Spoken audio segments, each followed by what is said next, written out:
Hi, and welcome to the Dynamic Duel Podcast, a weekly show where we review superhero films and debate the superiority between Marvel and DC by comparing their characters in stat-based battle simulations. I'm Marvelous Joe. And I'm his twin brother, Johnny DC. And guys, we made it through 2020. Woohoo! We did it. Nothing but sunny skies and rainbows and smiles from here on out. Hopefully, our darkest days are behind us. And hopefully this upcoming year is amazing. We definitely have a lot to look forward to from Marvel and DC in 2021. Usually at the end of each year, Jonathan and I host the Brothers Awards that celebrates the best that Marvel and DC put out that year in terms of television shows and movies. Of course, in 2020, those releases were far and few between. In fact, Marvel only had one theatrical release in New Mutants and one television show in Hellstrom. So you can't really do an award show when there's not that much content. So we decided to change it up this year. If you remember from our award show last year, we did what we called the Golden Brothers Awards, where we talked about the best and worst of the 2010s decade. Well, we're going to do the same thing for this episode, but we're going to go back all the way between 2000 and 2009 to talk about all the great comic book films from that decade. Yeah, it's when superhero movies were really starting to hit their stride, so we have a lot to discuss. I'm really excited to throw it back, kind of like our favorite retro podcasts like Blast from Our Past podcast or Ready to Retro. We're going to dive deep into the nostalgia of decades past. Yeah, it's going to be fun. And we're going to save all the content and media that came out in 2020 for the 2021 end-of-year awards. Before we get into our awards, though, we're going to break down the comic book movie news from the past week, of which there was just one news item, in that there was a New York Times piece on the head of DC Films, Walter Hamada, and how he talked about how DC was going to ramp up their productions. So that's pretty exciting news if you're into that kind of stuff. Oh yeah, I am. As always, we list our segment times in our episode description, so feel free to check out the show notes if you want to skip ahead to a particular topic. If you guys remember, over the past few weeks, the show held a fundraiser where we're raising money for the Pop Culture Classroom nonprofit organization, and Jonathan and I pledged to donate $1 for each rating that we received on podchaser.com. Now, our goal was to raise $100, so we were hoping for 100 ratings. In grand total, we got 34 ratings, which was not our goal, but we are still hugely thankful for everyone who was able to go onto Podchaser and not only support this show, but support the kids who participate in the Pop Culture Classroom. Lucky for us, a few of our listeners were generous enough to donate monetarily to our Facebook fundraiser, bringing our total up to $100. Yeah, so we were able to meet our goal, and the fundraiser has ended, so $100 will be going to Pop Culture Classroom through Facebook. Thank you very much to Ken Johnson and to Lydia Suarez for your monetary support. That actually really came through in a big way for us. You guys are the best. To everyone who participated, you could find links to your Keelix and Herbie digital art downloads within the show notes. We also want to give a big thank you to BD Mitchell, who rated us on iTunes. Yeah, thank you very much for the kind words. As always, guys, please don't forget to share, subscribe, rate, and review our show on whatever platform you happen to be listening to us on, whether it's iTunes or Podchaser or whatever. And a huge thanks to everyone who does that. And with that out of the way... Quick to the no prize. I don't know what that means. Holy cow, that was Manu Bennett! Oh, that's the guy who played Deathstroke in the Arrow show. How cool of him to stop by the podcast. That was courtesy of one of our producers, John Starosky. It was a Christmas gift, and it was just friggin' awesome to get that message from Deathstroke himself. Yeah, thanks a lot, Starosky. In regards to the No Prize, a No Prize is an award Marvel used to give out up until the 90s to fans. Our version, the Dynamic Duel No Prize, is a digital award we post on social media that we personally draw for those who we feel gave the best answer to our question of the week. Last week's question was in regards to the latest WandaVision trailer that had come out, in which Vision expressed surprise that Wanda was so pregnant, which led us to question exactly how that happened. So we asked, in the Disney Plus show, where do Wanda's and Vision's babies come from? And we were expecting to get a lot of hilarious answers. We did get some answers from people just explaining to us what happened in the comics, but it's like, dudes, we know. Like, we went over that in our Scarlet Witch vs. Zatanna episode and our Vision vs. Martian Manhunter episode. So we were more interested in seeing how hilarious you guys could be. Let's run down our honorable mentions as well as our No Prize winner. Our first honorable mention goes to Richard McGrew, who explained that, when an android and a witch love each other very much, they go into an alternate reality, wherein a demon adds to the confusion by planting a seed into the witch's brain that she is pregnant, despite the android being built like a Ken doll. Through pure willpower and a touch of magic, an immaculate conception occurs, and 2 twins are born. Twins, will they start a podcast? That is yet to be seen. We'll sue their asses. Yeah. But Richard McGrew did add that Vision suspects the milkman. Our next honorable mention goes to Caleb Albers, who said that he didn't think he would have to explain this to us, but when an artificial man loves a non-artificial witch, he uploads a small virus from his hardware into her software. Oh, dang. And then 9 months later, the witch exports the fully formed virus, maybe sooner, not sure how magic affects a fetus. Then from there, the AI and witch download programs into the children and then troubleshoot the problems until the viruses grow up and create more viruses. And that, dear friends, is the magic of childbirth. Oh, so that's how it works. I wasn't sure. Yeah, you've been doing it all wrong. You've been getting freaky, apparently. Jeez. Our final honorable mention goes to Avmail, who said, let's just say Wanda says the line, "Oh, is that as solid as it gets?" And if you know Vision's powers, I shouldn't have to explain that one to you guys. But solid joke, Av. Really solid. I love that one. Before we name who won the No Prize, let's give a quick shout out to everyone who gave us an answer this week. We really appreciate you guys interacting with us. So special thank you to Rachel Bernadowicz, Al Gustafson, Miggy Madangian, Calvin Mims, Irani Gami, Robert LeBlanc, Brandon Estergaard, and Ezra Garcia. And also to Corey Wooton. Thank you guys for taking the time to reach out to us. But the winner of this week's No Prize is Michael Haggerty, who said, well, boys, when a Wanda and a Vision really love each other, they engage in what us adults call lovemaking. But since Vision is technically an android, Vision screws in a cybernetic Stark Industries phallus called SIMP, which stands for Systematic Injectable Male Phallus. It was created by Tony Stark before his death as an anniversary present for Wanda and Vision. This sounds like a dirty fanfic. Which is why I love it so much. Also, he got pretty clever with the acronym because we all know Stark loves his acronyms. What is a simp? You don't know what a simp is? A simp is someone who is whipped, but is not necessarily getting anything out of it. Oh, so it's like a guy who gets friend-zoned? Yeah, pretty much. Congrats again to Michael Haggerty for winning this week's No Prize.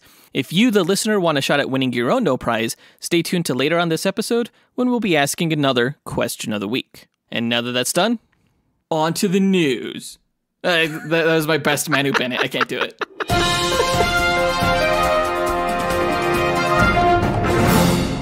Okay, so the New York Times recently released a report where they interviewed the head of DC Films, Walter Hamada, and he had a few things to say about the upcoming schedule for DC Films, which is really exciting.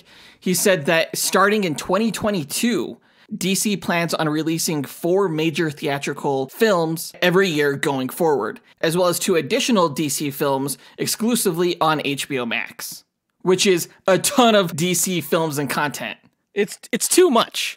Honestly, it's awesome. It's perfect. It's just the right amount. It was cool because he was also talking about how each theatrical release, they're going to examine whether or not they could do like a spin-off TV series for HBO Max to coincide with it. You know, the way that they're doing the Gotham Police Department show to tie into the Batman, and they're doing the Peacemaker show that ties into the Suicide Squad. So it seems like every movie may be getting its own TV series as well. We're going to have so many reviews to do. This whole show is going to be nothing but reviews. Between the DC spinoffs, between the DC HBO Max shows, and the theatrical releases, and all the Disney Plus Marvel shows, and all the Marvel theatrical releases, it's going to be a lot. Well, I mean, this past year we did a ton of like throwback reviews. You know, I'm not saying we're running out of those, but we may not have to do any of those like starting in 2022 because there's going to be so much content that gets released. Yeah, it's going to be nuts, but it's going to be a whole lot of fun. This is certainly a great time to be both a Marvel and DC fan. Yeah, in regards to like the smaller films that are HBO Max exclusives, Walter Hamada mentioned both Batgirl and Static Shock as examples of those types of films, something a little bit more riskier. And we know from earlier last year that Michael B. Jordan has signed on to produce a Static Shock film. Christina Hodson is apparently writing Batgirl. There was a little bit of controversy in that he referred to Zack Snyder's Justice League HBO Max series and that section of the cinematic universe in general as a cul-de-sac, a road that leads to nowhere, as the New York Times described it. And that's a little bit confusing because it seems like that is the DCEU. You know, that's supposedly Earth 1, according to Hamada in the article. Something like Robert Pattinson's Batman, he said that was Earth 2. So are they going to number all of these Earths? I don't know. I wonder, what Earth is the Joker film? Is that like Earth 3? Is that Earth 2? Is this all leading to like one big Crisis on Infinite Earths event? I think ultimately that's sort of like the Flashpoint movie. Maybe they'll have like so many different like versions of the characters, and if they ever need to reboot, they could do a Crisis on Infinite Earths and just start fresh.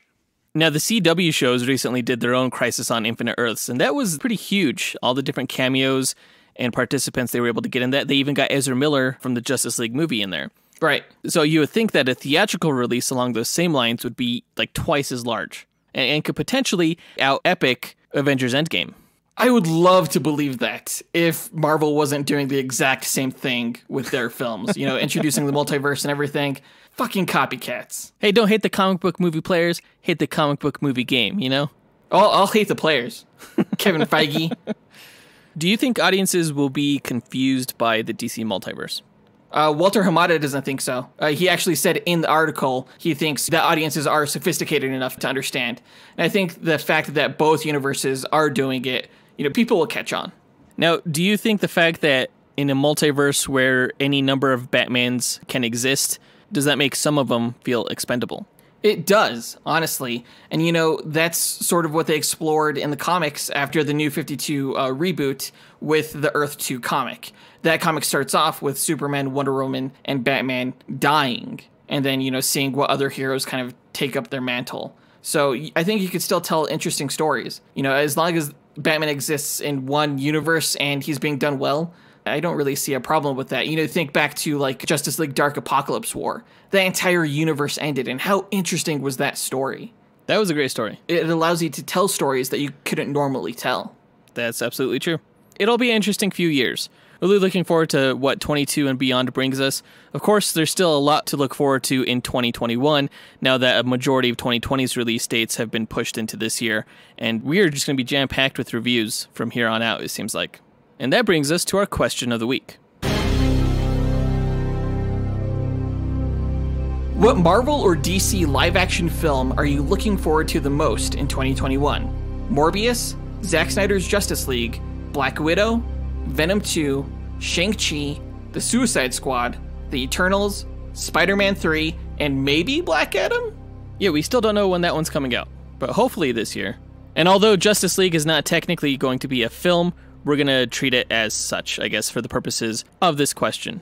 Post your answer to our Instagram, Twitter, Facebook, or email us at dynamicduelpodcast@gmail.com. We'll pick our favorite answer and draw that person a Dynamic Duel No Prize that we'll post to social media. Be sure to answer before January 10th. And it looks like that does it for all the news for this week, so let's go ahead and get into our main event, guys, where we count down the best that the 2000s decade had to offer in Marvel and DC. We're rolling out the red carpet, we're putting on our fancy tuxes, And our ties from cufflinks.com. That's right. And all the listeners are out there dressed to the nines. Let's get this award show started and hand out our 2000s Brothers Awards.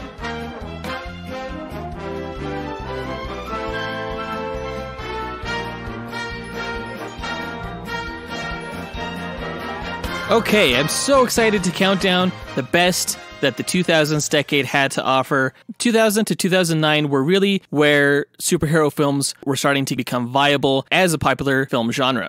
Yeah, I sort of see it like the silver age of comics, you know? DC was around first, and we had some really great films, and then Marvel showed up, and then they started becoming more and more popular. Like, the year 2000 was the start of the silver age of superhero cinema. Yeah, and I guess you could categorize the golden age as being prior to the year 2000, going back to the 70s with Richard Donner's Superman, and the Keaton Batman films, and Blade, things like that. Yeah. It's actually a great analogy. Now, why do we call these the Brothers Awards? Well, for starters, you know, Jonathan and I are twin brothers, but there was also a set of cosmic twin brothers in the 1990s Marvel vs. DC crossover miniseries, in which each universe, Marvel and DC, were represented by a cosmic brother that pit their heroes against each other. And after a fashion, that's kind of what we do on this podcast, and so we thought it was an apt name for the awards that we hand out.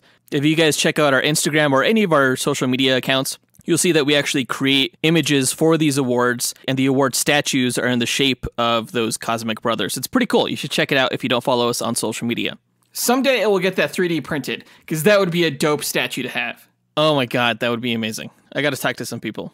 Just a quick reminder as to what films came out during that decade. On the DC end, you have Catwoman, Constantine, Batman Begins, Superman Returns, V for Vendetta, The Dark Knight, and Watchmen. And that's just on the theatrical end. There were quite a few animated films that came out direct-to-video as well, including Batman Beyond, Return of the Joker, Superman Doomsday, Justice League New Frontier, and Wonder Woman, to name a few. Did DC have any television series to come out in that decade? There were only two, Smallville and Birds of Prey on the live-action end. Oh, gotcha. Well, Marvel had quite a few more films. Eligible for these awards are X-Men, Blade 2, Spider-Man, Daredevil, X2, X-Men United, Hulk, The Punisher, Spider-Man 2, Blade Trinity, Elektra, Fantastic Four, X-Men The Last Stand, Ghost Rider, Spider-Man 3, Fantastic Four, Rise of the Silver Surfer, Iron Man, The Incredible Hulk, Punisher Warzone, and X-Men Origins Wolverine. Holy shit. Marvel just hit the ground running when it came to films that decade, and they just never stopped. In terms of home media that was eligible for these awards, we had Blade the series. There was the Man-Thing sci-fi film, which was supposed to be released theatrically, but ended up just going straight to sci-fi. And then there was the show called Mutant X. And that's everything that's in the running. The awards that we're going to be handing out are Best Trailer, Best Original Music, Best Home Media, and that's any television show or direct-to-video movie, Best New On-Screen Character, Best Villain, Best Hero, Best Moment, Best Actress, Best Actor, and Best Motion Picture. So it's 10 awards total. We have a lot to get through, so let's go ahead and get to it. Starting off with Best Trailer. Now, this is an important award that really celebrates the marketing of a film. And we give these awards to those films that we feel got us the most hyped, regardless of the film's eventual quality or not. By the way, guys, we'll be including links to all these trailers within our show notes if you want to watch them. Let's start with DC. If I had to guess what your best trailer was for the 2000s decade, I assume that it would involve The Dark Knight. Probably the teaser trailer where basically it was just the characters talking while the Batman logo formed. Ooh, close. That actually is my runner-up, and that was an amazing teaser. I'll get into that a little bit later, but the actual award goes to Watchmen for their teaser trailer. That's right. Watchmen had some amazing trailers. All of their trailers amazing were music. So great. Any trailer for any Zack Snyder film is automatically like the best trailer that's ever been made. Largely because he's such a visual director. Oh yeah, the visuals throughout the entire trailer are just spectacular. Like every frame is just breathtaking, honestly. And I think it was a lot of fun recognizing the frames from the actual graphic novel because the nature of the Watchmen story is so particular that you can't really get too loose with the adaptation, you know? So Zack Snyder stuck pretty close to the comics, and so it was fun to actually point out those visuals from what you recognize. And I think that's why this is my favorite of the decade. Because the Watchmen graphic novel is so dear and beloved to me. The trailer even says that it's the most celebrated graphic novel of all time, right? And just seeing those panels recreated just blew me away. And it was just edited so perfectly along with the music from the Smashing Pumpkins. It's their song, The End is the Beginning is the End. I Perfect love that choice song. Thematically, and the whole thing was just so well put together. I loved seeing Dr. Manhattan for the first time. I loved seeing Silk Spectre. I loved hearing Rorschach's voice. And then like the glass structure on Mars at the very end, it just looked like it was going to be so perfect. I loved that movie, and I loved this trailer. And your runner-up was The Dark Knight teaser? Yeah, The Dark Knight had such an incredibly good marketing campaign. I still think it's like the best marketing campaign of any film, not just superhero films, but any film that I've ever seen.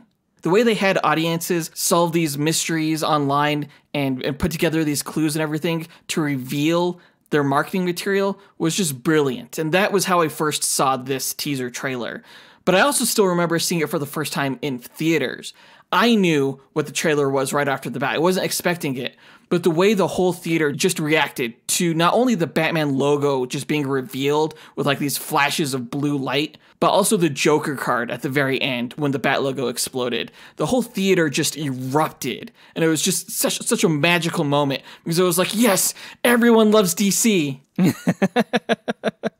Well, Well, they were certainly excited for this movie. I think they were mostly excited just to hear Heath Ledger's voice performance because we hadn't heard anything from him up until this point, and I know a lot of people were anxious to hear it. There was a lot of kind of controversy surrounding his casting because he didn't really seem like the Joker type.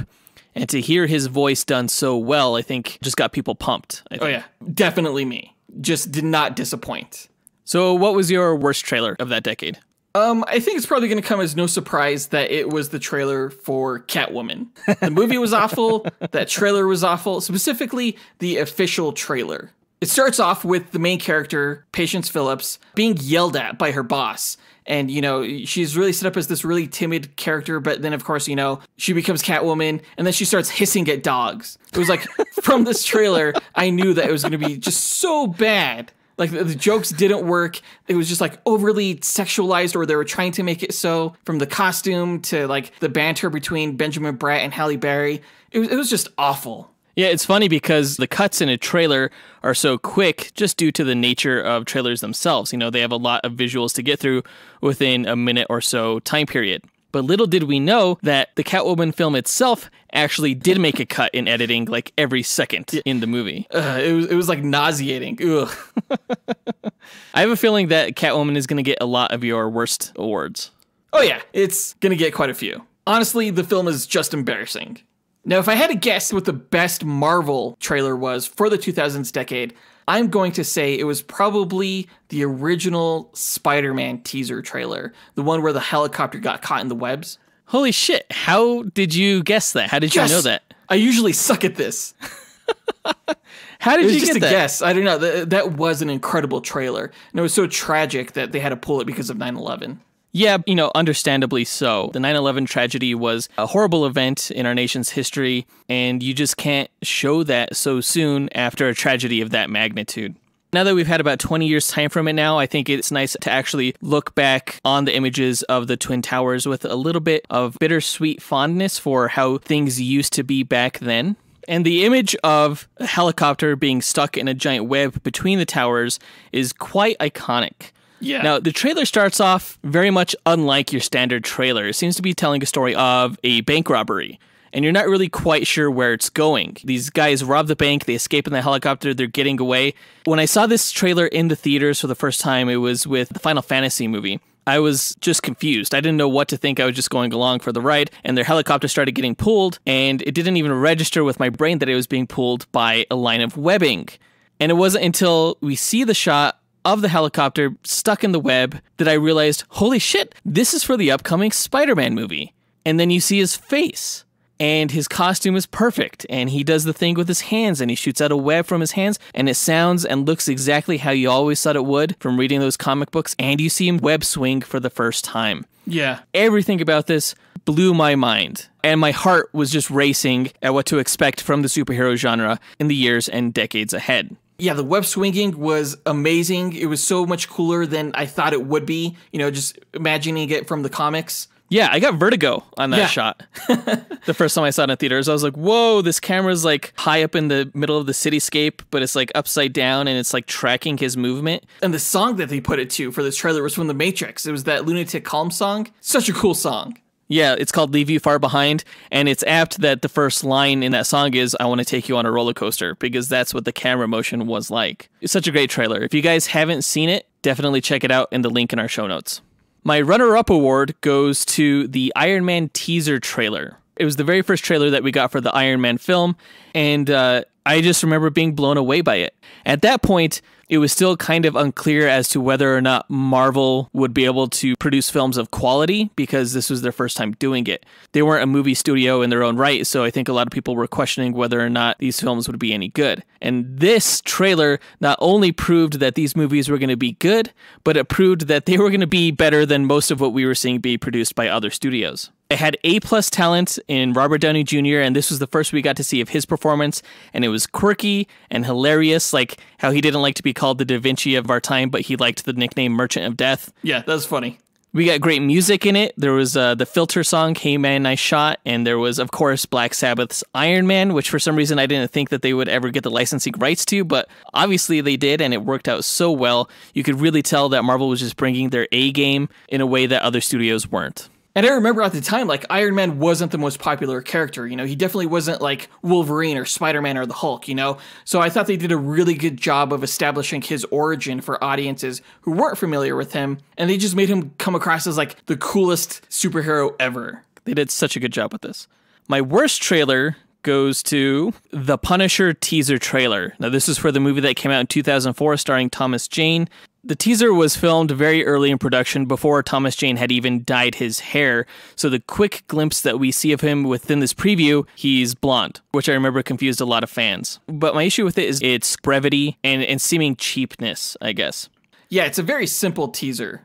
Yeah, it's just basically the camera going over some guns, and the Punisher is at the end of the table looking at his arsenal, basically. And he's saying the quotes from the comics where vengeance is not a valid motive, and this is punishment. Right, and Thomas Jane, he's wearing a Punisher t-shirt, but of course the logo on that shirt does not match the logo for the film. Yeah, like I said, it was very early made. I do like the music, though. The music is like dark and nasty, a good guitar riff. I really like it. But you know, there weren't too many bad trailers for any of these films, I thought. So I would never claim that this teaser is bad, just not as good as any of the others. I think that does it for the trailer category. Let's move on to Best Original Music of the 2000s decade. This award will go to any musical piece that was originally written for a DC or Marvel film or television show.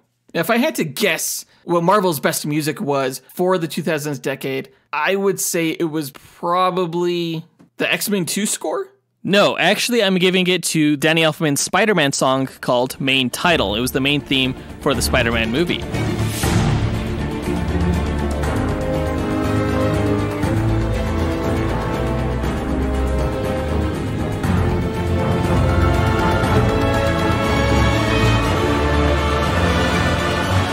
It was a fascinating bit of work that Danny Elfman did for the Spider-Man movie.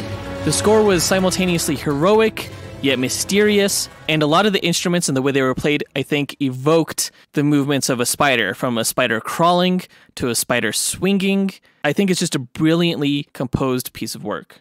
Yeah, it's definitely the best Spider-Man theme of all of his theatrical appearances. Yes. If they do bring back Tobey Maguire to the MCU, I would love it if they brought back that score. In the same way that, like, I hope they bring back, you know, the Danny Elfman Batman theme to the Flash movie, since Michael Keaton will be in that one. Yeah, that would be really cool. Now, you did guess correctly my runner-up award, which I am giving to X2 X-Men United. The song that kind of compiles all of the themes from that movie is called Sweet from X2. It's written by John Ottman.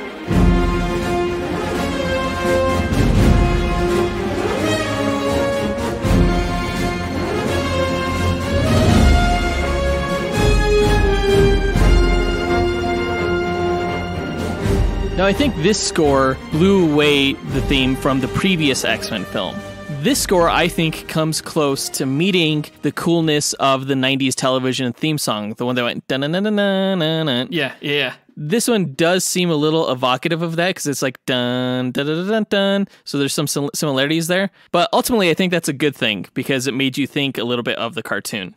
Yeah, when I think of the music of the X-Men films, I think of that score. Like, I don't even remember the score for the first X-Men film. I just think of that one because it was the best one and it was the most memorable of all of them. Yeah, and there was a period of time where we went without that theme for a while and they brought it back for X-Men Days of Future Past, and I had forgotten just how much I missed it being associated with the X-Men. It's just a great piece of music.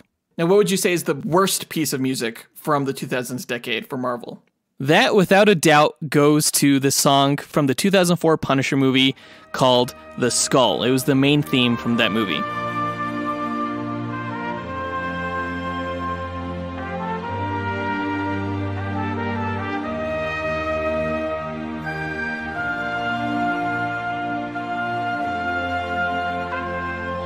Like, what the fuck is that?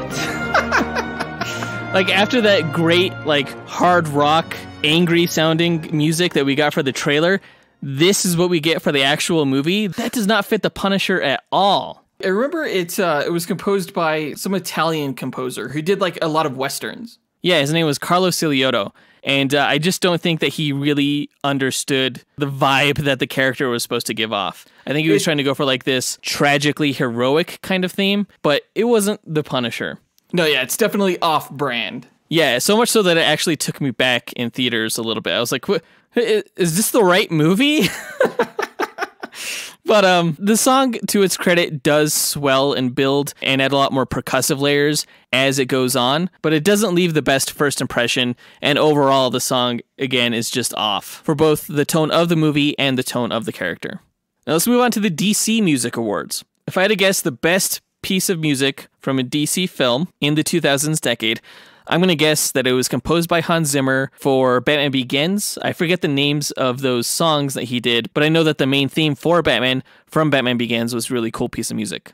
Yeah, the main theme for Batman Begins was called Molossus, which I guess is the word for bat in another language. But that was not my top choice. My top choice actually went to The Dark Knight for the score piece called Why So Serious by Hans Zimmer. So you were close, but not there.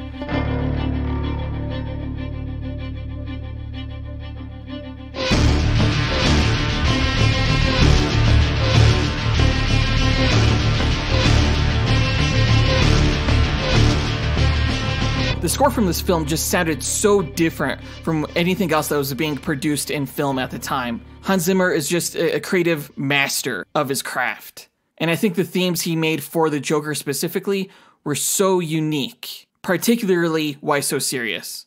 It just starts off with these two notes and they just keep getting more and more shrill. The whole piece is just very nasty and unnerving. Yeah, I think it would have been a great theme for The Punisher, honestly. You wish it was The Punishers. It's the Jokers. I do. I think it just brought this like tension and this feeling of being unsettled anytime the Joker was on screen. It just added to the performance, I think. So I thought that made it the best of the 2000s decade. What was your runner-up?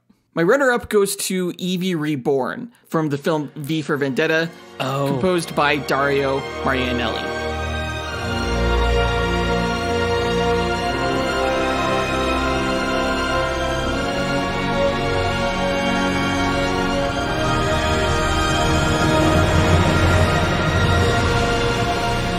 That is such a good song.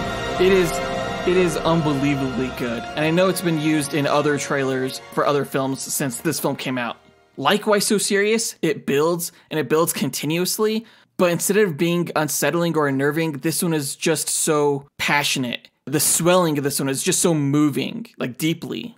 It always takes me back to the scene where it plays where Natalie Portman is out there in the rain accepting her strength. It's an emotional moment and an emotional song. Yeah, that scene is very, very cathartic, and the film really makes you feel everything that Evie is feeling at that time. It's honestly one of my favorite scores ever, not just for a superhero film, but like of all film. It was a very, very close second to Hans Zimmer's Why So Serious. And what about the worst song? You could probably guess what film it's going to come from. Catwoman? Yes. Specifically, the end credits song that was composed by Klaus Badelt.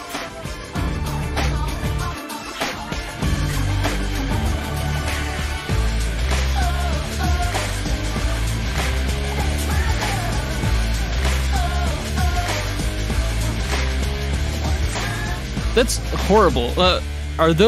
There are vocals to this song. Yeah, but what are they saying? Yeah, there's like background singers. I can't tell what they're saying. They're saying something like, oh, and then it's like, that's my mena. I don't know what it is, but it doesn't fit. It sounds like it's from the 90s, honestly. It was so completely different from any other score piece on that soundtrack, which honestly, if there's one good thing about the Catwoman movie, the score was not the worst, I would have to say. That song was, however. It was played during the end credits, obviously, because that's the name of the song. When Catwoman is like just strutting across the rooftop, just doing her catwalk, leaping off into the distance. It was just such a corny moment. It was a horrible way to end the film. She's just like, sometimes I'm good, and then sometimes I'm bad, but I'm only as bad as I want to be. As the song was playing in the background, it's bad memories. Anytime I hear that, and I don't hear it often, thank goodness. So well, you did hear it twice in theaters. Well, are you ragging on me again because I saw this twice in theaters? I just have to remind everyone listening that if they don't already know, Jonathan did see Catwoman twice in theaters because he's that much of a DC fanboy. Yeah, I convinced our good friend Curtis to see it with me, just because I was trying to convince him that, DC was better. That wasn't the best way to do that. No, not at all. So with that, let's go ahead and move into our Best Home Media Brothers Award for the 2000s decade. Now, this award goes out to any television show or direct-to-video movie, basically any type of media that you would watch at home as opposed to the theater. And we'll start off with the DC side. If I had to guess the best DC home media, I would think that it would probably be the Batman Beyond direct-to-video film, The Return of the Joker. Ooh, no, that was good. But the award actually goes to the 2009 animated film Wonder Woman. Really? Yeah. Oh. For the longest time, I couldn't figure out how they would ever do a Wonder Woman movie that was better than that. And they managed to. But man, that is a really good introduction to the character. Okay, yeah, I've never seen it. What? You haven't? Nope. It's a really good origin story for her. It starts off on Themyscira, just like the live action film, with Steve Trevor crashing down on there. Ares is the villain in this one as well, except in this film, Ares is actually better than he was in the live action. In this one, he summons this undead army from Hades, and it's just a much more epic, Lord of the Rings style battle at the end. Between the Amazons and the undead? Yes, yeah. Very cool. Very cool. Really, really awesome. And very mature. It was a very mature take on Wonder Woman. She wasn't afraid to get her hands dirty and slice some undead fools up. If you haven't seen it, I definitely recommend watching it. I think we'll probably get around to reviewing it at some point. Now for my runner-up, you did guess correctly. It was Batman Beyond: Return of the Joker. I haven't seen that one either, but I have heard good things. It's very dark. It's very sad. I don't want to spoil it, but there is a twist that definitely cuts deep for any fan of Batman. But Batman Beyond itself was just such an amazing show. And so that's in part why I wanted to give it the runner-up. I've always been a fan of DC Elseworlds, and in terms of what you could do with old Batman, there's a ton of great stories like The Dark Knight Returns, but also Batman Beyond. Seeing a futuristic take on the character was just really exciting when I saw the show as a kid. It had such a cool vibe and tone to it. And the greatest story that they told in that show was The Return of the Joker. The worst home media to come out in the 2000s decade for DC was also Batman related. It was Batman Mystery of the Batwoman, a direct-to-video animated film that was completely pointless and never went anywhere. It's just horrible. Don't even bother. Is it the same Batwoman? Is it Kate Kane? No, they hadn't brought Batwoman back in the comics when this film came out. They created an original character for Batwoman, and her costume is just horrible. It's almost like they wanted to do Batman Beyond, mixed with Spider-Man's eyes. I don't know, it was just really bad. Interesting. The film is called Mystery of the Batwoman, but it wasn't really a mystery. You were able to tell pretty early on who Batwoman really was. And surprise, it was the new female character that they introduced. Just horrible. Horrible. Well, that's kind of what they did with Mask of the Phantasm. Yes. Exactly. They pulled another one of those, but not as good. Moving on to Marvel's best home media of the 2000s decade, what do you think I'm giving the best award to? I have no clue. Marvel does not put out good home media stuff.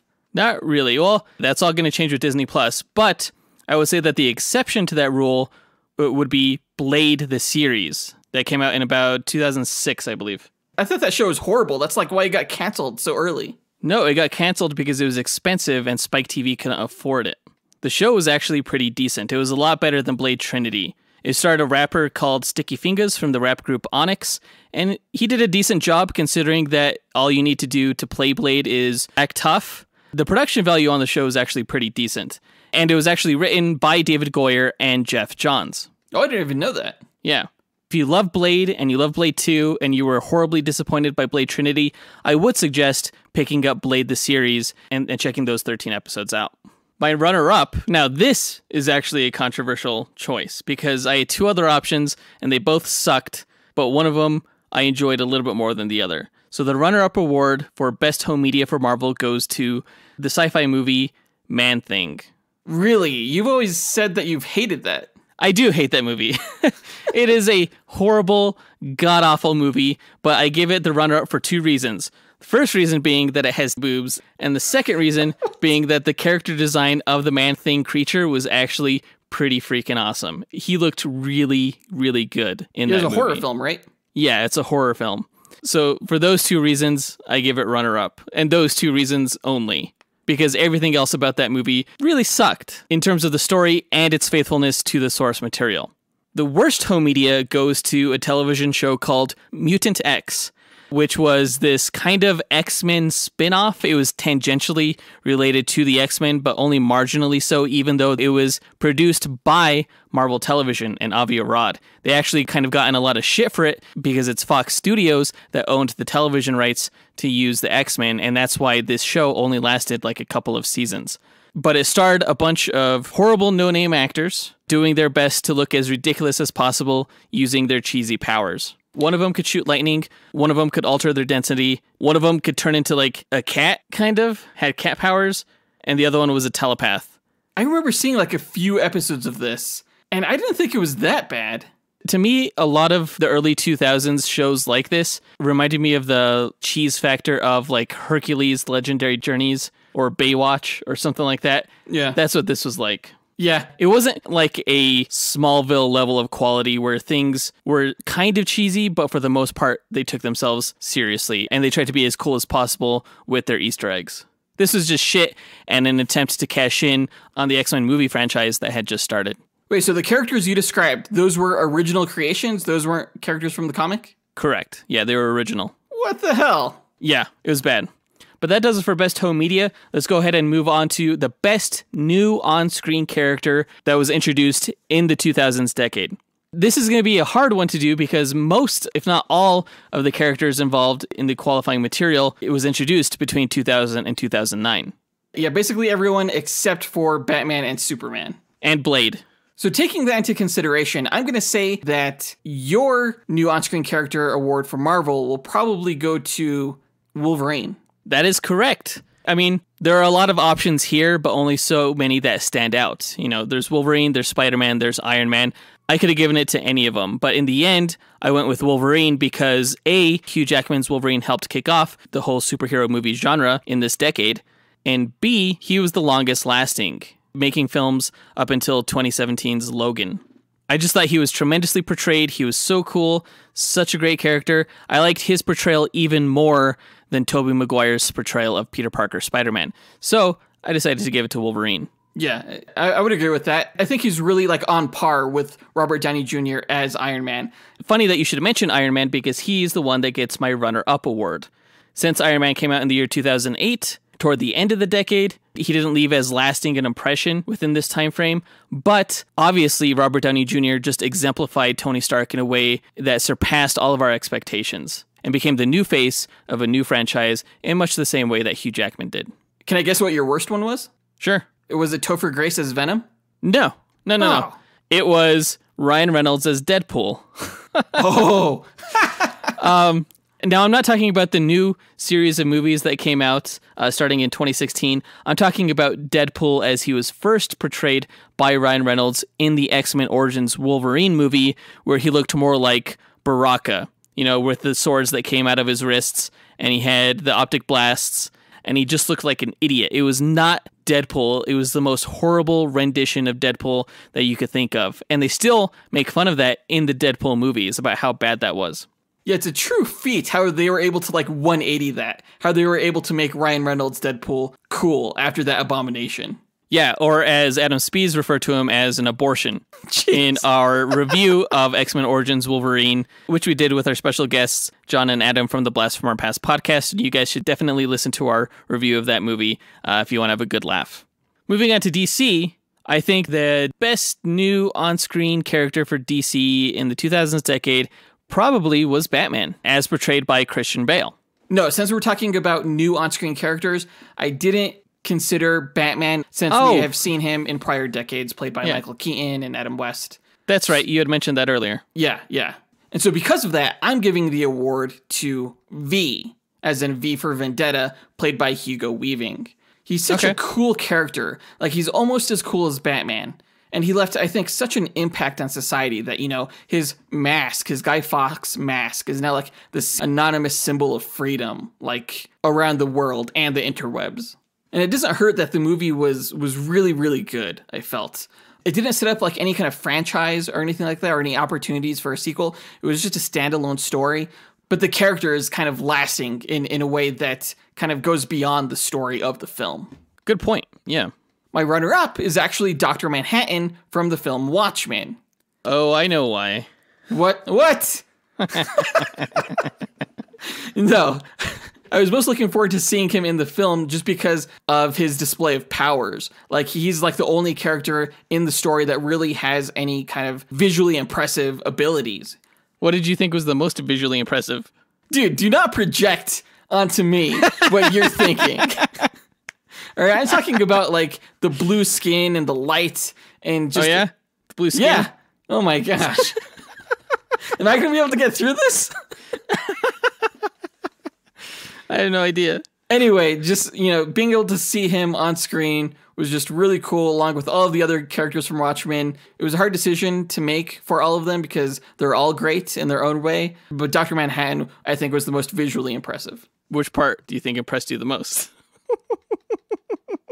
The worst new on-screen character, I thought, was Catwoman. Obviously. Now, I know we've seen her before in Batman Returns, but I made an exception for this version of Catwoman because it really is Catwoman in name only. It's not Selena Kyle from the comics. It's Patience Phillips. It's a new character, and she sucked. It was really bad, really poorly done. Just a horrible take on the character. That you saw twice in theaters. Oh my god. All right, moving on. Let's give out the awards to our best villain of the 2000s decade for DC and Marvel. Starting off with DC, who's your best villain? I'm guessing it's going to be the Joker. Of course. I mean, not only is the Joker the best villain of the 2000s decade, he may very well be the best villain of all time in cinema. He's definitely like in the top 3. Mm-hmm. He was just so sinister and so unpredictable, just really a force of nature within the Dark Knight film. And his presence and his actions, had ramifications that were even carried on into the sequel, even though he wasn't a part of it. Yeah, definitely a unique take on the character of the Joker, one that we had never really seen before, but ultimately one that will never be forgotten. Yeah, he just defied all conventions. Like, we didn't know anything about his history. He didn't seem to have any kind of, like, purpose. He just wanted to create chaos. And he made it very personal in his attacks on Batman. Just a perfect villain. Who's your runner-up?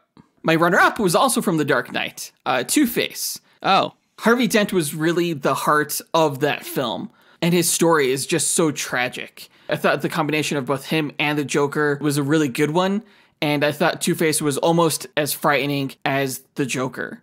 I thought Christopher Nolan did a fantastic job with the villains in the Dark Knight film. Who is the worst villain?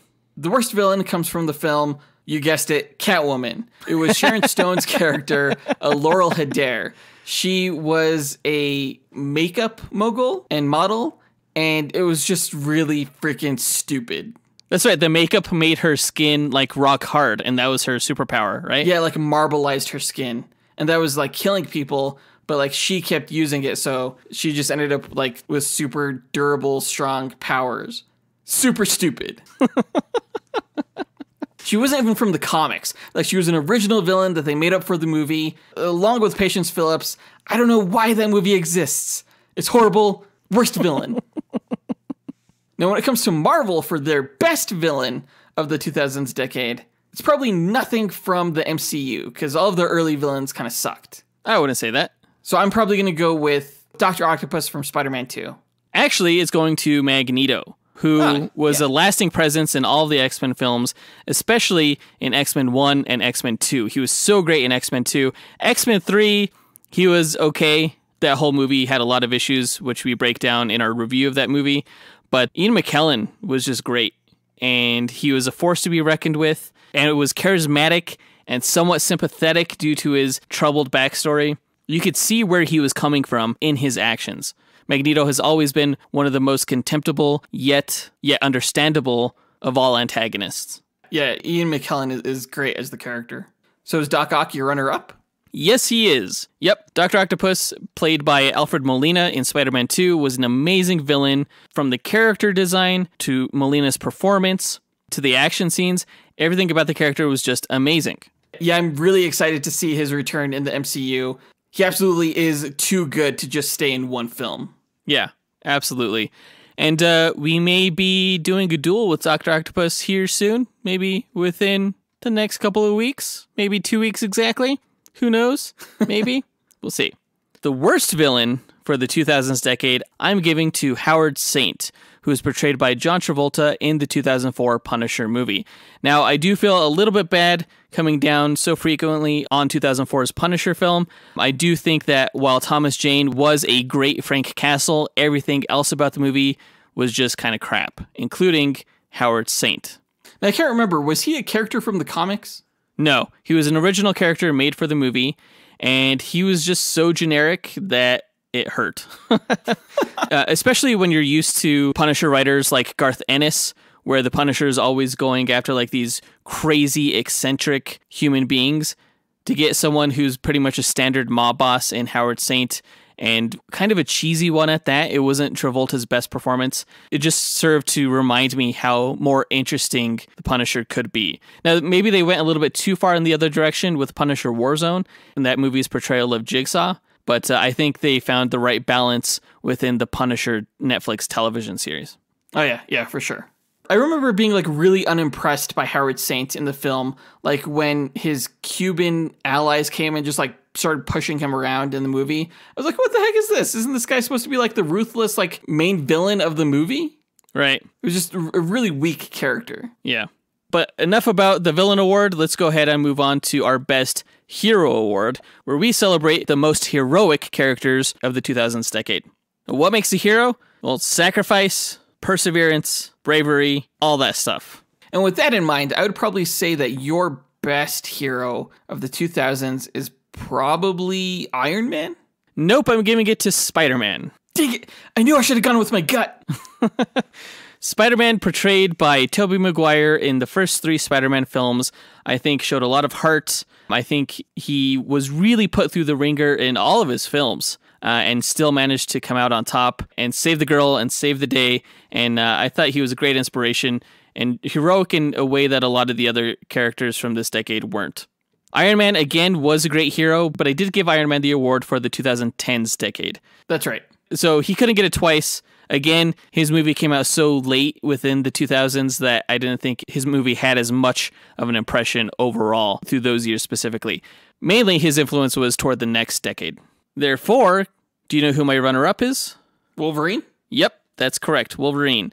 Even though 2009 closed out with probably the worst superhero movie of all time, X-Men Origins Wolverine, we won't hold that against him, because the character of Wolverine's arc in X-Men 1, 2, and 3 I thought were all pretty solid. Yeah, he's definitely the standout hero of the entire X-Men franchise, which is no surprise. I thought the worst hero was, and I hate to do this, it was the Punisher as portrayed by Thomas Jane. Dang! And again, I do think that Thomas Jane played a good Frank Castle, but his version of the character was tremendously neutered by the script.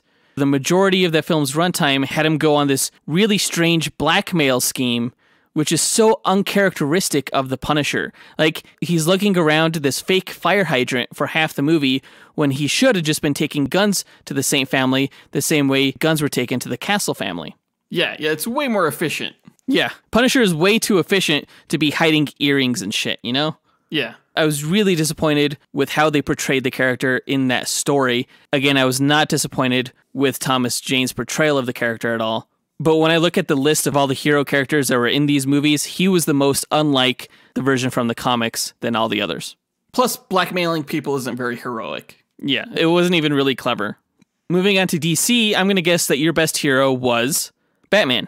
That's right. Yeah, we really saw him progress as a hero through the 2000s decade, starting with Batman Begins, witnessing the origin of him as a hero, which was just unbelievably well done. Christian Bale did a fantastic job with the role. And then, just like how Spider-Man suffered through his films, we saw Bruce Wayne really suffer in the Dark Knight sequel, not only losing the love of his life to the Joker, but also, his confidant and friend, Harvey Dent, when he became Two-Face. The fact at the very end that he sort of took the fall for everything horrible that Harvey had done just to protect his city. He was willing to make the ultimate sacrifice of his reputation and later on in the third film of his life just to protect the citizens of Gotham.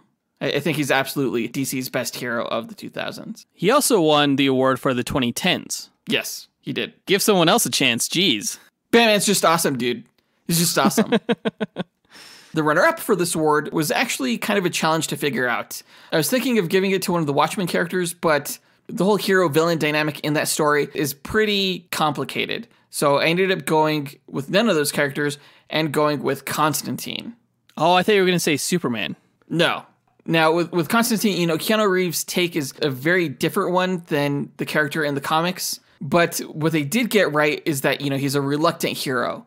And by the end of the film, you know, the fact that he managed to pull off like the ultimate con job on the devil himself. And he made the ultimate sacrifice in the end, you know, by sacrificing his life to save humanity. And it may not have been like heroic in the sense that he was trying to get something out of that, but it was definitely interesting. And who was the worst for you? My worst hero award goes to Ozymandias from Watchmen, which might be controversial because I know there's some debate again as to which characters are heroes and villains. But, you know, Ozymandias wanted to be a superhero. You know, he was a superhero. But superheroes don't kill millions of people. Yeah, he just failed miserably. He's definitely a villain who presents himself as a hero. Who also saved the planet. Yeah. Very interesting. All right, let's move on to our Best Moment Award, which is a moment or scene from a Marvel and DC film that had us standing in our seats, clapping for joy, or maybe had our jaws drop open the widest. Just any most memorable thing that happened within the course of these films. For DC, I'm going to guess that you're giving your Best Moment Award to probably one of the scenes with the Joker, maybe the interrogation scene where Batman's interrogating him. Man, you are good. I didn't think you were going to get it. But yes, the Dark Knight's interrogation scene gets my award for the best DC moment in the 2000s. It was such a complex, powerful scene. Just really a mind game between Batman and the Joker. And the way it just like all completely just turned horribly wrong when Batman just started beating the crap out of the Joker. Which, you know, was kind of deserved. It is the Joker after all. But the Joker just kind of proved in that moment that with all of Batman's strength and fighting prowess and physicality, he cannot save his loved ones. Such a powerful scene. Yeah, absolutely. So memorable and operates on so many different levels. You can rewatch that scene again and again and again and get something new from it each time. Yeah, it's definitely a scene that will probably be studied for years to come in like film classes. My runner-up for best moment actually goes to Superman Returns, specifically the scene where he saves the shuttle. Now, this was the first time we saw Superman on screen in decades. And the plane rescue scene was definitely an upgrade from, you know, like the helicopter scene in Superman 1. It was something we always wanted to see Superman do. It's definitely a Superman level conflict. And at the very end, when he set the plane down in that baseball stadium, just hearing the crowd, like that was me too. I was just cheering. I was like, yeah, Superman. The movie wasn't that great, but that scene specifically was really cool. And it was the most Superman was in the entire film. Yeah, that was a great action scene for sure. And just really fun. I could definitely also rewatch that one again and again, but for different reasons from The Dark Knight. Now, the worst moment in DC films for the 2000s decade, unsurprisingly, goes to Catwoman, specifically the basketball scene. Oh no! Oh my god. I had completely stripped that from my mind as existing, and you just brought it all flooding back. The way she like shakes her ass in front of him, and the way she like freaking dunks the ball, so stupid. That was, oh my god, it's so bad. She does so many weird things in that scene, from like jumping off of walls, and just like when she first gets the ball, she's just like batting it back and forth between her arms, and it's supposed to be like impressive and cool. It's just a horrible scene. It's the worst scene in that film. I wish they would have just cut it. It's not funny or neat in any way. It's just, like the whole film, embarrassing. It's not just the worst moment for DC, it's the worst moment for all time. In movies, outside of movies, just all time. It was worse than the bubonic plague. Jeez. Yeah, there's no way you're going to be able to top that worst moment with Marvel. Yeah, I'm going to need some mind bleach again for that, just bringing that back up. That being said, I'm certainly going to try with my worst moment. But my best moment is, can you guess? I'm guessing it's probably going to be Tony Stark's escape from the cave. No. It is going to the end web swinging moment in the Spider-Man movie. At the very end of Spider-Man, when he tells the camera that he is Spider-Man, and we see him swing through the city, swing in between traffic, go around cranes, around buildings, and end up on the American flag. It was a moment that was not only great as an American, coming off the tragedy of 9/11 the year prior. It was a moment that was also great as a comic book fan, seeing something that was kind of so abstract in the comic books, in the static pages of the comics, seeing your favorite character swing around the city. How it was brought to life within this final moment was so awe-inspiring and made you believe that we can now pretty much do anything with movies. Whereas before we were always kind of hampered with visual effects, this movie was kind of ahead of its time in how realistic it presented the hero. Yeah, definitely like, how Superman the movie made you believe a man could fly. This movie and this specific scene definitely made me believe that a man could swing across the city. And it was just majestic. And it's just so enviable, too, because I know that I'll never be able to do it. And I really, really want to. So bad. You have no idea how bad I want to web swing. But this is as close as most of us will get outside of like the video game, So yeah, best moment for me. My runner-up goes to the Iron Man film when Tony Stark said, "I am Iron Man" at the end of that movie.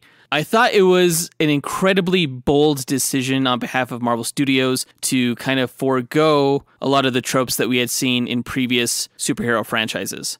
Not only did they make a film that far surpassed the works of their studio peers, they made a film that was ballsy and willing to venture into territory that no other films had done before. I thought that last final moment was such a shocker, especially considering that Tony Stark had only recently revealed his secret identity to the world just a few years prior to that movie coming out. So it was quite a recent development in the comic books. And the fact that they went there, I thought was really cool. It's funny that your top two moments are like at the end of the film with the characters saying like who they are. Like, who am I? I'm Spider-Man. I am Iron Man. It's like the same moment. Yeah, and it's kind of like a neat little way to bookend the decade. That's cool. That's true. Now, what's your worst moment, though? It definitely competes with Catwoman's basketball scene. This is what I call the Baraka pool scene from X-Men Origins Wolverine, where we see this mysterious antagonistic character emerge from the shadows to fight against Wolverine, and we realize that it's freaking Deadpool, and he shunts these blades out of his arms, and his mouth is sewn shut, and he's half naked and hairless with a bunch of lines drawn on his body. It was fucking ridiculous. It was so bad. I need mind bleach for that one too. Thank God we already reviewed that movie, so I don't ever have to talk about it ever again. I mean, but luckily for you, like, that scene was also kind of retconned out of existence thanks to Deadpool 2. Yeah, that was hilarious. No one's retconning the Catwoman basketball scene out of existence. That just exists. Nothing you could do with that. Nothing that can be done. Maybe the Flash will in Flashpoint. Like, he'll be traveling through time, and then he comes across Patience Phillips playing basketball, and then he takes it away from her and says no, and then runs away. We could only hope. Okay, moving on to the final 3 awards, starting with Best Actress. This, of course, goes to the best female actor within a Marvel or DC film in the 2000s decade. Starting things off with Marvel, if I had to guess who the best actress was, I would probably say Jennifer Connelly from Ang Lee's Hulk. I did not give it to her because I didn't think she had a large enough role. I gave the award to Famke Janssen for her portrayal of Jean Grey.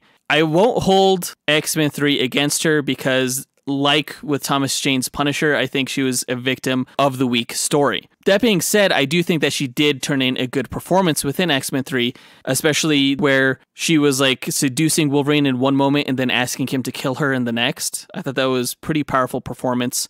At the end of X-Men 2, when she sacrifices herself to raise the jet out of the water above Alkali Lake, I thought that was another great acting moment. I just think that Famke Janssen is an amazing actress, and I think she did a really good job in this role. I wish that she had been given more to do within these films because she would have knocked it out of the park. I mean, she did have a pretty big role in X-Men 3. Yeah, but in the third act, she was kind of regulated to lady who stands around and looks menacing. That's very true. What about your runner-up? My runner-up goes to, this was a hard one, Jennifer Garner as Elektra. Now, What? Elektra was a shit movie. It was just really bad. But I do think that Jennifer Garner is a quality actress who, again, was done no favors by the weak-ass story. That being said, I think she did exactly what the role called for her to do, and she did an amazing job physically within that role. Her action scenes were top-notch. She was in impeccable shape in the course of that film. This is a really bizarre choice. I do not understand this choice. Was it like the playground scene that sold you? Or was it like when she got killed early on, tragically? Well, this mainly comes from the Elektra movie, not from the Daredevil movie. Oh, even worse. Is it though? I just think that out of all the actresses that I had available to me within this decade, she definitely handled the action the best, like bar none, and she handled her performance well. All right, I mean, you're the Marvel guy. That's right, I am. Don't question me. I am Marvel guy. The worst actress, I think, of the 2000s decade was Jessica Alba. Primarily for her performance in the first Fantastic Four movie that came out in 2005. I did think she had a markedly improved performance in the Rise of the Silver Surfer film, but anytime she said anything, any line delivery within the 2005 Fantastic Four film, I thought was cringe-inducing. She is tremendous to look at. She is very attractive, but for a while there, it was really hard to watch her. Thank God that she did improve. Yeah, you can learn more about our thoughts on the Fantastic Four films from the 2000s decade in our reviews of those films. Who do you think was better, Jennifer Garner or Jessica Alba? Like, obviously, Jennifer Garner. At least she didn't give a cringe-inducing performance. I mean, you're probably right giving it to Jessica Alba. I would not have given the runner-up to Jennifer Garner. I would have given that to Jennifer Connelly. It's hard to judge Jennifer Connelly's performance considering that, her role is damsel in distress and love interest, I think a lot of actors can do that. It's another thing altogether to put on the tights. Do you think Jennifer Garner can't play damsel in distress and love interest just as well? The role doesn't require much. That's fair. That's fair. Moving on to DC, which actress would you say gave the best performance? Halle Berry, by far, in Catwoman. What? Oh, wait, because you put on tights? I'm trying to think of another DC actress. So you're probably going to have to give it to a supporting role. My guess is it's going to go to Natalie Portman in V for Vendetta. No, I'm actually giving it to Rachel Weisz for Constantine. She was like the one actress in the DC films of that decade that had a role that was as substantive as the title character. That's true. Yeah. And she did great. Yeah, she's a great actress. She's a really good actress. And her performance and her character really moved the narrative along in a nice way, in a substantial way in that film. Yeah, going from like a skeptic to a full-blown psychic to even being demon-possessed. She had a lot to do in that movie, and I think she gave a great performance. The runner-up for Best Actress goes to Natalie Portman, who also had a substantive role in her film V for Vendetta, alongside Hugo Weaving. In a way, even though she wasn't the title character of the film, she was the main character. She was the protagonist. Yeah, and she definitely had the most powerful scenes in that movie, but I'll agree that she gets the runner-up just because her British accent was pretty off. Yeah, it was off, but hey, she also had to shave her head, like in real life. Like that's major points right there. Yep. The worst actress goes to Halle Berry. Yep. Who embarrassingly just came off of her Oscar win from Monsters Ball to star in this film. That's right, because she was holding her Oscar as she accepted her Raspberry. Oh, really? I didn't know that. Yeah. And it was a well-deserved Razzie as well. I don't know what she was thinking with that role. It kind of really hurt her career. In her next film, she had to go topless just to try and salvage her career. So in a way, maybe we should be grateful for Catwoman. No, it wasn't worth it. Damn. And that says it all. That's how bad that this Catwoman role was. Right. The fact that Jonathan's not even willing to look on the bright side of things just highlights the awfulness of Patience Phillips' character. It doesn't get worse. And with that, let's move on to our Best Actor Award, celebrating the best male performances within these films. Now, as far as Best DC Actor, I probably got to give it to Hugo Weaving, who portrayed V. No, it's going to Heath Ledger for his Oscar-winning performance. Oh, damn it! What the heck? I'm stupid. I don't have anything. I'm just dumb. That was a total brain fart on my part. As the Joker, it was just a masterwork. The Oscar was absolutely deserved. It was so tragic that it was, given posthumously. But he was just unrecognizable in the role. I couldn't recognize his voice. I could barely recognize his mannerisms. He completely transformed himself for the Joker in a way that was almost scary. You know, hearing the backstories of how, you know, he spent time in a hotel, just really getting into the character's mindset speaks volumes to the level of dedication that he put into the role. But the runner-up is Hugo Weaving for V, right? So I wanted to give him the runner-up. I did think he did a fantastic job acting through The Mask. And with that in mind, I realized that there was another performance behind a mask that was equally as good, and that was Jackie Earle Haley as Rorschach. He gets my runner-up award. Oh. Not only was he good with the mask, you could see every emotion he was feeling, but without the mask, when he was in prison, his performance was no less powerful. Even more so. He's one of the most underrated actors, I think, in Hollywood. Yeah, I'd like to see him take on more work, but I know he's incredibly selective with his roles. Good choice, for sure. For some reason, I didn't even consider the Watchmen stuff, but I think they all gave great performances in that film. Except for Matthew Goode, who gets my award for the worst actor. Oh, really? Okay. Yeah. I think ultimately he was too young for the role, and he just frankly gave a lazy performance as Ozymandias.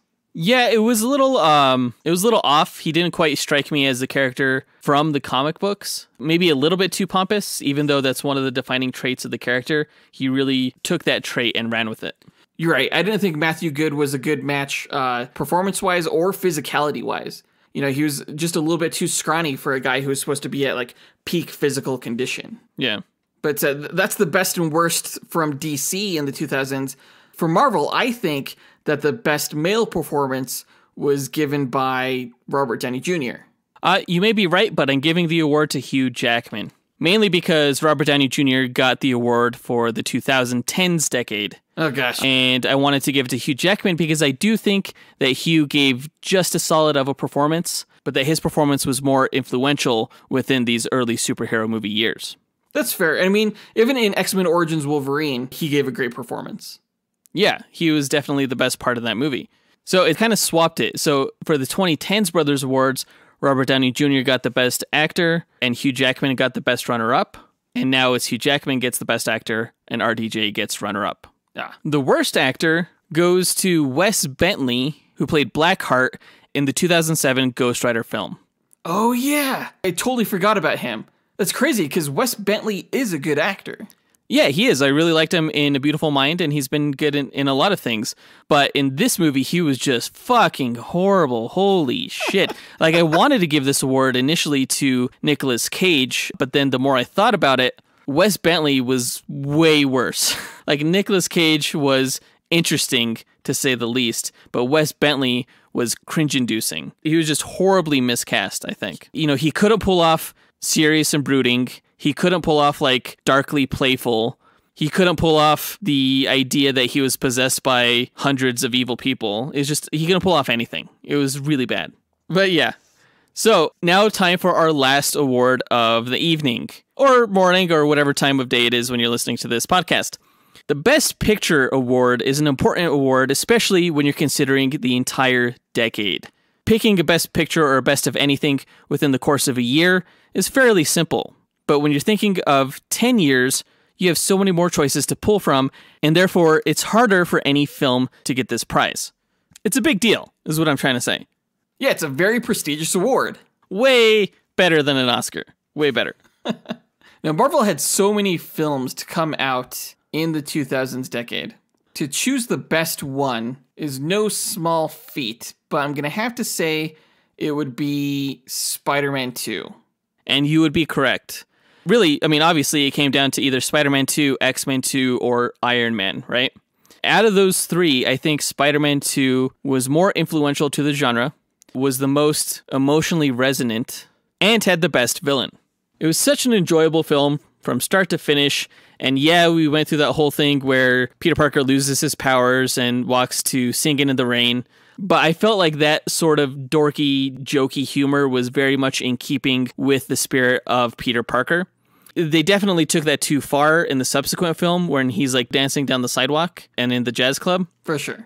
But in this movie, I thought it was charming. I thought everything about Spider-Man 2 was charming. Yeah, that's a great way to describe the film, I think. as tragic as the story was, the fact that they made everything so charming was just a testament to the filmmakers and the performances.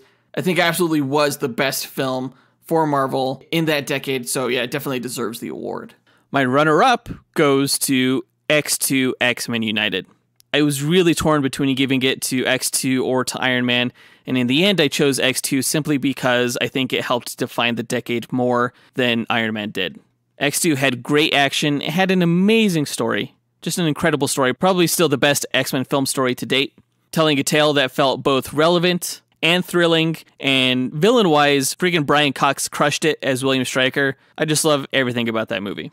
Yeah, both of your choices, I think, definitely set a standard for superhero cinema, like in terms of action for X2 and in terms of just like emotionality for Spider-Man 2. Those are really good choices, I think. Thanks. Now, the worst award for Marvel for the 2000s decade shouldn't come as much surprise. There are quite a few franchises and films that came out that I haven't even touched on within these awards, mainly because they weren't horrible enough or spectacular enough to deserve the best or the worst, like the Blade franchise or the Hulk films or Punisher Warzone. Ultimately, I think that the worst movie was X-Men Origins Wolverine, primarily because the way it butchered the Wolverine origin story, just how nonsensical the plot was. The visual effects were atrocious. A lot of it was not only just bad, it was also disrespectful to the source material. I mean, I didn't think it was that bad. What the hell, man? I remember saying that during the review, and you, John, and Adam just pouncing on me for that. Yeah, we gave you a lot of shit. I agree. It was definitely the worst. And there were a lot of bad Marvel films during that decade, like Daredevil, like Ghost Rider, like Blade Trinity or Elektra. But yeah, that one probably definitely takes the cake. Moving on to DC for Best Picture. I don't think it's any surprise. You could probably guess it right off the bat. Dark Knight. Yes, absolutely. The Dark Knight is, in my opinion, one of the best superhero movies ever made, if not the best superhero movie ever made, and one of the best movies in general, not just in the genre. It changed cinema and definitely superhero films going forward. After that, any other superhero film that was not of quality was definitely even more frowned upon because it just showed what you could do within the genre of superhero films. Absolutely. I think the level of shit that we were accepting prior to The Dark Knight, films like Elektra, films like Catwoman, we absolutely were not going to have any more of that after The Dark Knight. It raised the bar. Everything in terms of its performances, to the direction, to the cinematography, to the score, just put it at such a completely different level above anything else that had come prior to it. And it's seen as a highly prestigious film nowadays, just recently being accepted into the National Archive, for example. Yeah, that's huge. Yeah, DC has 2 films in there. How many does Marvel have? Exactly. We can't hear you above all the billions of dollars that we're making. Now, it was obvious that The Dark Knight was going to be your number one, and we even rated that film 5 stars in our review. What I don't know is what your runner-up is going to be, because I find it impossible to choose between Watchmen and V for Vendetta. Or Batman Begins. All 3 of those were really, really great films. Yeah. Ultimately, I went with V for Vendetta, because Watchmen is semi-controversial, and I think V for Vendetta is just a standalone film that gets better every time I watch it. It's still relevant to this day, and its cast is just a who's who of like the best of British actors. Yeah, it was so good. I'm always blown away by it. And the worst movie was Catwoman. It's fucking stupid. Not much more to say about it. That's the end of the show, people. I can't wait to review that movie. We've said before that will be the very last episode of this podcast. Why? Because I don't want to review it. I don't even want to watch it. But you watched it twice in theaters. Oh my gosh. So good. Will I ever live it down? No, you won't. All right, guys, that does it for this episode's Brothers Awards. We hope you had a good time with us counting down the best and worst of the years 2000 to 2009. Again, sorry that we didn't review the year 2020, but I'm sure you guys can all understand why, considering that there wasn't enough content to rank. On Marvel's end, on DC's end, there was a lot of content. You had 2 theatrical releases. Jealous? No, because it was Wonder Woman 1984 and Birds of Prey, and both of those movies weren't great. So, all right, yeah. Don't hate the player, hate the game. All right, guys, let us know what you guys thought about our awards by writing to us at dynamicduelpodcast@gmail.com or by visiting us on Facebook, Instagram, or Twitter. You can find links to all of our accounts by visiting our website, dynamicduel.com. And on our site, you can also find a link to our Patreon page where we offer bonus content and our very own Marvel vs. DC card game called Dynamic Duel War. Check it out right after this episode. Our lowest tier is only $2 a month. And also on dynamicduel.com is a link to our merchandise store where we sell t-shirts, hoodies, stickers, and more with our Dynamic Duel No Prize artwork. Who are you drawing for this episode's No Prize, Jonathan? I'll probably be drawing Wonder Woman. I haven't drawn her in a while. Yeah, that'll be cool.